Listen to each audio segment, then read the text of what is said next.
आज फिर जब मैं घर पहुंचा तो अम्मा गुस्से से लाल बैठी थी। हर रोज की तरह अम्मा आज भी मुझसे झगड़ा करने लगी कि कब शादी करोगे, कब बहू को घर में लाओगे। मैं भी अब सुख का सांस लेना चाहती हूँ। घर के काम कर करके थक चुकी हूँ। रोज की तरह आज कोई भी इनकार नहीं सुनूंगी। आज तुम्हें हाँ करनी ही पड़ेगी कि तुम शादी करने के लिए तैयार हो। अम्मा की शिकायतें खत्म होने का नाम ही नहीं ले रही थी। पता नहीं क्या सोचकर रखा हुआ है। तुम्हारी उम्र के लड़के तो 3-3 बच्चों के बाप बन चुके हैं, जबकि तुमने आज तक किसी लड़की को पसंद नहीं किया। जिस लड़की के बारे में बोलती हूँ उसके बारे में मना कर देते हो। पता नहीं किससे शादी करने के बारे में सोचा हुआ है। बता भी तो नहीं रहे हो। अगर मुझे कुछ बता भी दो फिर भी मैं उनके पास रिश्ता लेने के लिए चली जाऊं। अगर खुद को कोई लड़की पसंद नहीं है तो मुझे ही कह दो। मैं तुम्हारे लिए कोई लड़की पसंद करके तुम्हारी शादी करवा दूं। अब मैं इनकार बिल्कुल भी नहीं सुनूंगी। अम्मा की भी कोई गलती नहीं थी। वाकई मेरे मोहल्ले या मेरे रिश्तेदार में मेरे हम उम्र लड़के 2-2 बच्चों के बाप बन गए थे, जबकि मैं अभी तक अनन्या के इंतजार में अपनी जवानी बर्बाद कर रहा था। अनन्या से मैं बेइंतहा मोहब्बत करता था और मैं उसी से शादी करना चाहता था। पर जब भी मैं उससे शादी के लिए बोलता तो वह टाल मटोल देती और यही कहती कि मेरे घर वाले तुम्हारी बिरादरी में शादी करने से इनकार कर देंगे, क्योंकि हमारे खानदान में कभी भी कोई लड़की खानदान से बाहर नहीं गई है। इसलिए मेरे पापा से इस बारे में बात करना बिल्कुल ही बेकार है। अनन्या और मैं कॉलेज में साथ पढ़ते थे। वो भी मुझसे बहुत ज्यादा मोहब्बत करती थी। मैं तो शरीफ सा लड़का था। मुझे तो लड़कियों की तरफ आंख उठाकर देखने की भी आदत ही नहीं थी। अनन्या ने खुद ही मुझे पसंद किया और मुझसे मोहब्बत का इजहार किया। उसका इस तरह मुझे वक्त देना और मेरा इतना ज्यादा ख्याल रखना, मैं भी उसकी मोहब्बत में गिरफ्तार हो चुका था। अब तो मेरा एक पल भी अनन्या के बगैर जीना मुमकिन नहीं था। अगर वह एक बार बोलती कि तुम हमारे घर आओ, मेरी माँ बाप से मेरा रिश्ता मांगकर कोशिश करके देख लो, तो मैं भी एक पल की देर ना लगाता। पर अनन्या ने इन 5 सालों में मुझे कोई उम्मीद नहीं दिलाई थी। वो हमेशा मुझसे कहती थी कि मैं तुमसे बहुत ज्यादा मोहब्बत करती हूँ, मैं तुम्हारे बगैर बिल्कुल नहीं रह सकती। पर अपने माँ बाप को मनाने की बिल्कुल कोशिश नहीं करती थी और मैं अम्मा को शादी के लिए इनकार कर करके थक चुका था। अम्मा की भी कोई गलती नहीं थी। वो घर में बिल्कुल अकेली थी। हम 3 भाइयों को संभालना उनको अब मुश्किल लग रहा था। तीनों भाई हम जॉब करते थे और तीनों के कपड़े धोना, प्रेस करना, हम सबके खाने की जिम्मेदारी और घर की साफ सुथरी की जिम्मेदारी अम्मा पर ही था। अम्मा को मैंने हमेशा बोला था कि मैं आपके लिए कोई नौकरानी रख लेता हूँ, पर अम्मा को घर में नौकरानी का होना बिल्कुल पसंद नहीं था। वह घर का सारा काम खुद ही करना पसंद करती थी। मेरी अम्मा बहुत ही अच्छी औरत थी और सफाई पसंद थी। उनको नौकरानी का काम बिल्कुल अच्छा नहीं लगता था। ऐसा नहीं था कि हमारे घर में कोई नौकरानी शुरू से नहीं थी, बल्कि हमने काफी नौकरानी को रखकर देख लिया था। पर अम्मा को किसी का काम अच्छा नहीं लगा था, इसलिए उन्होंने सारी नौकरानियों को जवाब दे दिया। क्योंकि मैं सबसे बड़ा था, इसलिए अम्मा सबसे पहले मेरी शादी करवाना चाहती थी। बड़े के होते हुए अगर छोटे भाई की शादी हो जाए तो लोग हमेशा बातें ही बनाते रहते हैं कि बड़ा शादी क्यों नहीं कर रहा, जरूर कोई न कोई मसला होगा। इसलिए अम्मा नहीं चाहती थी कि कोई भी मेरे बारे में जरा सी भी बात बनाए। मैं बचपन से ही अम्मा को बहुत ज्यादा प्यारा था, क्योंकि मैं उनकी पहली औलाद भी था और मैं बचपन में काफी बीमार भी रहा था। इसलिए जिस बच्चे को इंसान ज्यादा वक्त देता है और उसकी देखभाल करता है और उसकी बीमारी देखता है, तो वो बच्चे अपने माँ बाप को बहुत ज्यादा प्रिय हो जाता है। मेरे लिए और मेरे भाइयों के लिए मोहल्ले से और रिश्तेदारों से काफी सारे रिश्ते आए हुए थे, पर अम्मा ने सबको इनकार कर रखा था। क्योंकि मैं अम्मा को इनकार कर देता था कि मैं अभी किसी से भी शादी नहीं करना चाहता और आप मेरे लिए कहीं पर भी रिश्ता न दें, कि अब अम्मा की उम्र भी काफी हो गई थी। वो घर की और हम भाइयों की जिम्मेदारी नहीं उठा पा रही थी और वो दिन पर दिन कमजोर होती जा रही थी। इसलिए मुझे अपनी माँ का बहुत ज्यादा एहसास था। मैंने आज अनन्या से 2 टूक बात कर ही ली थी कि अगर तुम्हें मुझसे शादी करनी है तो बता दो, वरना ये मत कहा करो कि मैं तुमसे बेइंतहा मोहब्बत करती हूँ। मैं तुम्हारे बगैर नहीं रह सकती। अगर तुम मेरे बगैर न रह सकती होती तो तुम घर में अपने माँ बाप से मेरे लिए बात कर चुकी होती। तुम्हें मुझसे शादी ही नहीं करनी। तो इस बात पर अनन्या मुझसे काफी ज्यादा नाराज हो गई। मैं अनन्या की नाराजगी बिल्कुल बर्दाश्त नहीं कर सकता था, क्योंकि मैं उसे बहुत ज्यादा मोहब्बत करता था। उसने अपना फोन नंबर बंद कर दिया तो मैं और परेशान होने लगा, क्योंकि वो मुझसे बहुत ज्यादा नाराज थी और मैं उससे बातचीत सिर्फ फोन पर ही करता था। मेरा और अनन्या का मिलना बहुत कम होता था।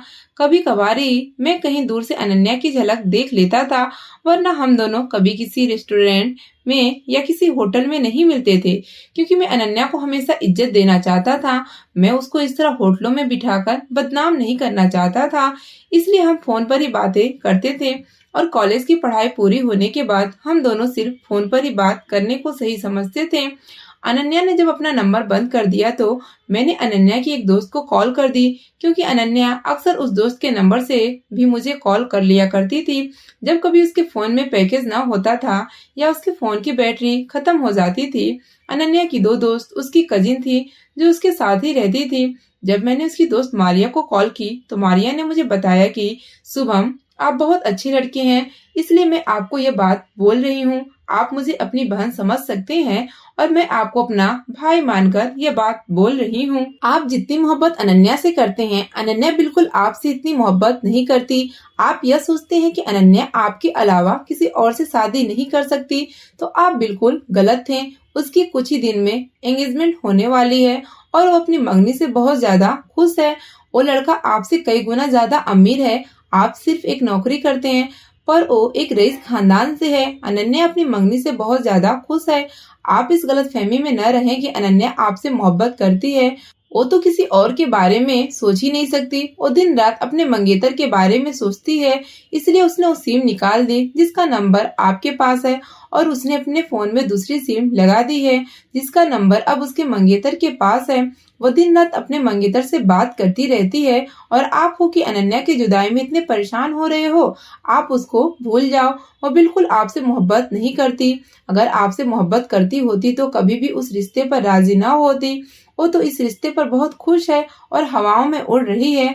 मारिया की यह बात सुनकर तो मेरे पैरों तले से जमीन निकल गई। मुझे अनन्या की हर वो बात याद आ रही थी जब वो मुझे कहती थी कि मैं तुम्हारे बगैर एक पल भी नहीं रह सकती और न ही किसी और के बारे में सोच सकती हूँ। अनन्या की नाराजगी सिर्फ एक बहाना थी। उसने अपने मंगेतर से बात करने के लिए नंबर बंद किया हुआ था और दूसरा नंबर ऑन कर लिया था। अनन्या की सच्चाई अब मेरे सामने आ चुकी थी। मुझे बिल्कुल यकीन नहीं आ रहा था कि वो बेवफा हो सकती है, क्योंकि हम दोनों ने 3 साल साथ गुजारे थे। मारिया की कही हुई बात बिल्कुल सच लग रही थी, क्योंकि अनन्या का रवैया बिल्कुल बदल चुका था और वो हमेशा से ही मुझसे शादी करने के लिए राजी नहीं होती थी। मैं जब भी उसको कहता था कि तुम्हारे माँ बाप को मनाने की जिम्मेदारी मेरी है, तो वो मुझे अपने घर आने से भी मना कर देती थी। मैं भी अब अनन्या को भूल जाने में ही अक्लमंदी समझी और अम्मा को शादी के लिए हाँ बोल दिया। मैंने अम्मा को शादी के लिए बोला तो इतनी खुश हुई कि अम्मा की खुशी देखकर मैं अफसोस कर रहा था उन दिनों पर जब मैं अम्मा को शादी के लिए इनकार करता था। हर माँ बाप की कितना सपना होता है और अरमान होते हैं अपने बच्चे की शादी को लेकर, और मैंने अम्मा को इतना इंतजार करवाकर बहुत गलत किया था। अनन्या को भूलना तो मेरे लिए बहुत ही मुश्किल था, पर उसकी बेवफाई के बारे में सोचकर मैं उसको याद करना बिल्कुल नहीं चाहता था। जब से अम्मा को शादी के लिए हाँ की थी, तब से अम्मा ने मेरे लिए एक लड़की देखना शुरू कर दी। कुछ ही दिनों में मोहल्ले की एक बहुत ही अच्छे खानदान की लड़की मुझे मिल गई जिसका नाम अंजलि था। अम्मा ने अंजलि के साथ मेरी मंगनी कर दी और कुछ ही दिनों में शादी करने का फैसला किया। अम्मा ने पूरे मोहल्ले की औरतों और लड़कियों को घर बुलाकर शादी से 8 दिन पहले ही ढोलक रखी थी। घर में इतनी रौनक आ गई थी जिसे देखकर अम्मा बहुत ज्यादा खुश होती थी और अम्मा को खुश देखकर मैं बहुत खुश होता था। उन्हीं दिनों में अम्मा की तबीयत अचानक एक रात बिगड़ गई और वो रात के तकरीबन 3 बजे मुझे आवाज लगाने लगी। अम्मा की आवाज सुनते ही मैं एकदम परेशान हो गया कि इस वक्त अम्मा को क्या जरूरत आ गई है। जो मुझे आवाज लगा रही हैं, क्योंकि मेरा कमरा अम्मा के कमरे से थोड़ा दूर था। मेरे दोनों भाई घर पर नहीं थे, वो अपनी नौकरी के सिलसिले में दूसरे शहर रहते थे। अम्मा की आवाज सुनकर मैं उसी वक्त दौड़ता हुआ माँ के पास चला गया, क्योंकि मैं उस वक्त अनन्या को याद करके रो रहा था। मुझे उसकी याद में रातों को नींद बहुत कम आती थी। मैं अम्मा के पास जैसे ही पहुंचा तो अम्मा तेज तेज सांसें ले रही थी। मैंने उनको पानी पिलाया और उनसे पूछने लगा कि तबीयत कैसी है। ये सब बताने से पहले ही अम्मा बेहोश हो गई। अम्मा को बेहोश देखकर मैं बहुत परेशान हो गया और उनको उठाकर फौरन ही अपनी गाड़ी में डालकर अस्पताल ले गया। अस्पताल पहुंचने के बाद डॉक्टर ने अम्मा का चेकअप किया और उनको 1-2 इंजेक्शन लगाए, जिसके बाद डॉक्टर ने मुझे कहा कि इनको आराम की जरूरत है, आप इनको आराम करने दें। कल सुबह होते ही हम उनके कुछ जरूरी टेस्ट करेंगे। मुझे अम्मा की बहुत ज्यादा फिक्र हो रही थी, क्योंकि पहले भी वो मेरी खातिर काफी परेशान रही हैं और अब मैं अम्मा को सिर्फ और सिर्फ खुशियां ही देना चाहता था। मैं उनको इस तरह बीमार नहीं देखना चाहता था। मैं यही चाहता था कि अब मैं अम्मा की हर ख्वाहिश और उनकी हर खुशी का ख्याल करूंगा। अम्मा अगली सुबह को जैसे ही होश में आए तो मुझे बुलाने लगी। मैं उठकर फौरन ही उनके पास गया। अम्मा ने मुझे कहा कि बेटा, मुझे लगता है अब मेरे दिन कम हो गई है। मैं तुम्हारी शादी अब जल्द से जल्द करना चाहती हूँ। मैंने माँ को कहा, भगवान मेरी जिंदगी भी आपको दे, आप इस तरह की क्यों बोल रही हैं। अम्मा ने मुझे कहा कि मैं तुम्हारी शादी करवाना चाहती हूँ, क्योंकि शादी में तो अभी 1 हफ्ता ही रह गया था। मैंने माँ को कहा, अम्मा 8 दिन बाद शादी है। तो अम्मा ने कहा, जो शादी 8 दिन बाद करनी है वो कल ही कर दे तो बेहतर रहेगा। मुझे अपनी जिंदगी पर कोई यकीन नहीं है। मुझे बहुत डर लग रहा है। मुझे यही लग रहा है कि मैं बहुत जल्द इस दुनिया से चली जाऊंगी। अम्मा की बातें मुझे बहुत डरा रही थी। मैं अम्मा को हरगिज खोना नहीं चाहता था। मैंने फौरन डॉक्टर से बात की और उनसे टेस्ट करने के बारे में बोला, जो डॉक्टर ने कल रात को मुझे करवाने के लिए बोला था। डॉक्टर ने टेस्ट लिख कर दिए तो मैं फौरन ही अम्मा को पैथोलॉजी ले गया। वहाँ टेस्ट करवाने के लिए डॉक्टर ने बोला कि अब जब तक रिपोर्ट्स आ जाए तब तक तुम अपनी माँ को घर ले जा सकते हो। मैं अपनी अम्मा को घर ले आया और डॉक्टर की दी हुई दवाइयाँ उनको खिलाता रहा। मैं अपनी अम्मा का बहुत ज्यादा ख्याल रखने लगा और उनकी यह बात भी मेरे दिमाग में थी कि वो मेरी शादी देखना चाहती हैं। मैंने अंजलि की अम्मी को फोन करके अम्मा को पकड़ा दिया। अम्मा ने अंजलि की माँ को सारी बात बता दी कि मैं अब शुभम की शादी कल ही करना चाहती हूँ और शादी को धूमधाम से नहीं होगी, सादगी के साथ होगी। अंजलि की माँ तो यह बात मान गई, क्योंकि वो बहुत अच्छी औरत थी और अम्मा से उनकी बहुत अच्छी बनती थी। वो फौरन ही अम्मा की तबीयत पूछने के लिए आ गई और सारी बातें अम्मा और अंजलि की माँ ने साथ बैठकर तय कर ली। कल शाम को ही शादी मंदिर में हो जाएगा। अगली सुबह तक मेरे दोनों भाई आ चुके थे, क्योंकि उनको मैंने पहले ही फोन करके आगाह कर दिया था कि अम्मा की तबीयत बहुत ज्यादा खराब हो गई है। तुम दोनों जल्दी से घर वापस आ जाओ। और शादी की बात तो घर वापस आने के बाद ही उन लोगों को पता चली। अंजलि की माँ के साथ बैठकर अम्मा बहुत ज्यादा रो रही थी कि मैंने तो शुभम के बच्चे को भी ना देखे। मैं तो हमेशा कहती थी कि बेटा, वक्त से पहले शादी कर लो। तुम्हारी शादी देखना चाहती हूँ, मैं तुम्हारी दुल्हन देखना चाहती हूँ। अब तक तो शुभम के 3-4 बच्चे हो जाते हैं। वो भी अपनी जिद पर डटा रहा और मेरी एक न माना। अब तो मैं उसके बच्चों का अरमान लेकर ही यहाँ से चली जाऊंगी। अम्मा की ये बातें मुझे बहुत डरा रही थी और मैं अम्मा की अब हर ख्वाहिश पूरी करना चाहता था। शाम को मंदिर में बहुत ही सादगी से अंजलि के साथ मेरा शादी हो गया और वो मेरी बीवी बनकर हमारे घर आ गई। अंजलि को देखकर अम्मा बहुत ज्यादा खुश होने लगी। वो बहुत ही नेक लड़की थी, पूजा पाठ करती और गीता हमेशा पढ़ती रहती थी। उसकी ये आदत मुझे बहुत ही अच्छी लगती थी। अंजलि ने कुछ ही दिनों में हमारे घर को स्वर्ग बना दिया था। वो हमारे घर को बहुत अच्छी तरह से संभालती थी और अम्मा उससे बहुत ज्यादा खुश थी। अंजलि धीरे धीरे मेरे दिल में अपने लिए जगह बनाती जा रही थी। जिस तरह वह अम्मा की सेवा करती थी, मुझे उस पर बहुत ही प्यार आता था। शादी के तकरीबन 4 दिन बाद अम्मा की रिपोर्ट आनी थी, जो मैं लेने के लिए अस्पताल चला गया। जैसे ही डॉक्टर ने मुझे अपने रूम में बुलाया तो मैं थोड़ा घबराने लगा। डॉक्टर ने मुझे अम्मा की रिपोर्ट दिखाते हुए कहा कि तुम्हारी माँ को कैंसर है और वो भी लास्ट स्टेज पर। यह खबर सुनते ही मेरे पैरों तले से जमीन निकल गई और सर पर आसमान टूट पड़ा। मुझे यकीन नहीं आ रहा था कि इतनी जल्दी अम्मा को कैंसर जैसी बीमारी ने जकड़ लिया, क्योंकि दिखने में तो अम्मा बिल्कुल ही सेहतमंद और तंदुरुस्त लगती थी।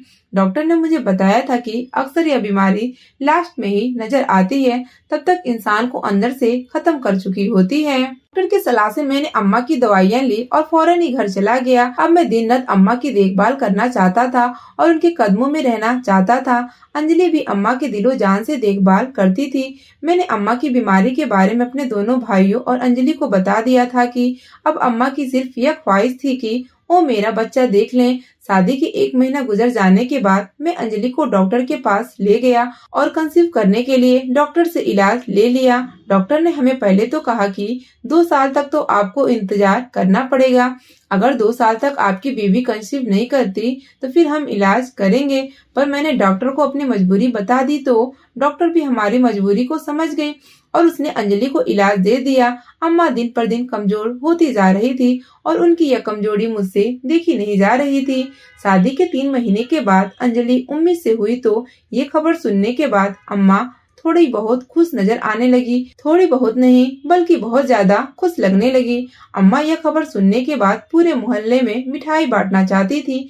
मैंने भी हलवाई की पूरी दुकान ही खरीद कर अम्मा के सामने रख दी, जिसे अम्मा ने खुद अपने हाथों से मोहल्ले में बांटा और मोहल्ले की सारी औरतें अम्मा को मुबारकबाद देने आईं तो अम्मा बहुत खुश हो रही थी।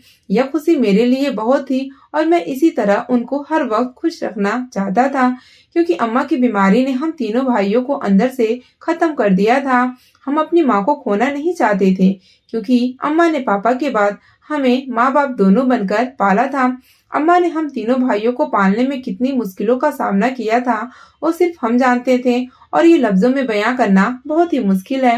अम्मा के इलाज में थोड़ी नहीं बल्कि बहुत ज्यादा पैसे खर्च जा रहे थे और चूंकि मैं अम्मा के इलाज में बिल्कुल लापरवाही नहीं कर सकता था तो मैंने अपनी पूरी जमा पूंजी अम्मा के इलाज पर खर्च कर दी थी। बल्कि मैंने तो अपने दोस्त और जान पहचान से कर्ज लेकर भी अम्मा के इलाज पर लगा दिया था, क्योंकि मैं किसी भी सूरत में अम्मा को ठीक होता देखना चाहता था। पर यह बहुत बुरी बीमारी होती है, इंसान को खत्म कर देती है। अंजलि के महीने भी दिन पर दिन बढ़ते जा रहे थे और अम्मा उसका बहुत ख्याल रखती थी। अम्मा को जितनी भी तकलीफ होती थी मगर वो अंजलि को हरगिज कोई काम न बोलती कि कहीं उसको या उसके बच्चे को कोई तकलीफ न पहुंचे। अंजलि के महीने तकरीबन पूरे होने वाले थे और मुझे उसकी डिलीवरी की बहुत ज्यादा टेंशन थी, क्योंकि अब मैं बिल्कुल खाली हाथ हो चुका था। अम्मा के इलाज में मेरे सारे पैसे खत्म हो चुके थे। मैंने पैसों का बंदोबस्त करने की बहुत कोशिश की पर कुछ भी नहीं कर पाया और उसकी तबीयत अचानक बिगड़ने लगी। उसको दर्द शुरू हो गए तो अम्मा ने मुझे कहा कि जल्दी से इसको अस्पताल ले जाओ और अंजलि की माँ को भी साथ ले जाओ। मैंने अंजलि की माँ को साथ लिया और उन्हें लेकर अस्पताल चला गया। मेरे पास कुछ 1000 रुपए ही थे। डॉक्टर ने मुझे पैसे लाने के लिए बोला। अंजलि की तकलीफ धीरे धीरे बढ़ती जा रही थी पर डॉक्टर ने मुझे कहा कि डिलीवरी होना मुमकिन नहीं है, ऑपरेशन ही करनी पड़ेगी, क्योंकि नॉर्मल डिलीवरी होगी तो माँ और बच्चा दोनों में से कोई एक ही बच पाएगा, इसलिए जरूरी है कि ऑपरेशन किया जाए। ऑपरेशन के लिए तकरीबन 1 लाख रुपए की जरूरत आएगी। मुझे और कुछ न सूझा तो मैं उसी वक्त दौड़ता हुआ अपने बॉस के पास चला गया जहाँ पर मैं नौकरी करता था। बॉस से मैंने 1 लाख रुपए मांगे तो उन्होंने मुझे साफ इनकार कर दिया, क्योंकि मैं 3 लाख रुपए पहले भी एडवांस ले चुका था और वो मैंने अम्मा के इलाज में खर्च कर दिए थे।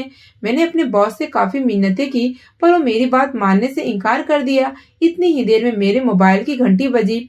मैंने जैसे ही कॉल रिसीव की तो आगे से मुझे आवाज सुनाई दी कि आपकी बीवी की डेथ हो चुकी है, आप जल्दी से अस्पताल आ जाएं। यह खबर सुनते ही मेरे सर पर आसमान टूट पड़ा और मैं वहीं ऑफिस में खड़ा जोर जोर से रोने लगा।